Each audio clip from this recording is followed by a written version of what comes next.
आज मैं आपको बताऊंगा यस्टरडे आइलैंड और टुमारो आइलैंड कहाँ पर हैं और क्यों इनका इस प्रकार से नाम रखा गया है। इनकी लोकेशन जानने के लिए हमको चलना पड़ेगा प्रशांत महासागर के उत्तरी भाग में। और हम जानते हैं प्रशांत महासागर के उत्तरी भाग में बेरिंग सी स्थित है। आप देख भी सकते हैं यहाँ पर ये बेरिंग सी लिखकर आ रहा है।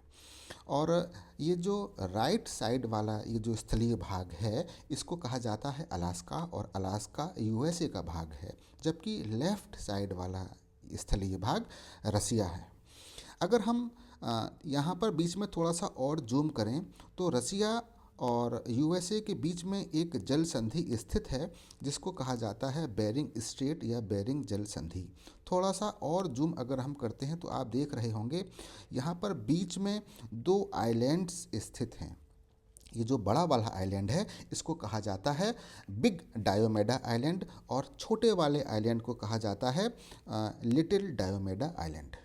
ये जो बिग डायोमेडा आइलैंड है ये रसिया का एक भाग है और लिटिल डायोमेडा आइलैंड यूएसए का भाग है। इन दोनों ही आइलैंड्स के बीच की जो दूरी है वो है मात्र 3.8 किलोमीटर की। लेकिन इन दोनों ही आइलैंड्स पर तिथि और दिन में अंतर मिलता है। उसका प्रमुख कारण है इन दोनों ही आइलैंड्स के बीचों बीच से इंटरनेशनल डेट लाइन गुजरती है, और इस इंटरनेशनल डेट लाइन गुजरने के कारण अगर लिटिल डायोमेडा आइलैंड पर संडे है तो बिग डायोमेडा आइलैंड पर मंडे होता है। इस तरह से हम कह सकते हैं कि ये जो बिग डायोमेडा आइलैंड है वो लिटिल डायोमेडा आइलैंड की तुलना में एक दिन आगे चलता है, और लिटिल डायोमेडा आइलैंड बिग डायोमेडा आइलैंड की तुलना में एक दिन पीछे की ओर चलता है।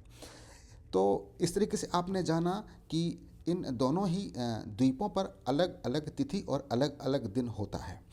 इसी कारण से ये जो लिटिल डायोमेडा आइलैंड है इसको कहा जाता है यस्टरडे आइलैंड, और बिग डायोमेडा आइलैंड को कहा जाता है टुमारो आइलैंड। एक चीज़ आप और जान लीजिए कि ये जो बिग डायोमेडा आइलैंड है वो ईस्टर्न हेमिस्फीयर में स्थित है, और लिटिल डायोमेडा आइलैंड वेस्टर्न हेमिस्फीयर में स्थित है।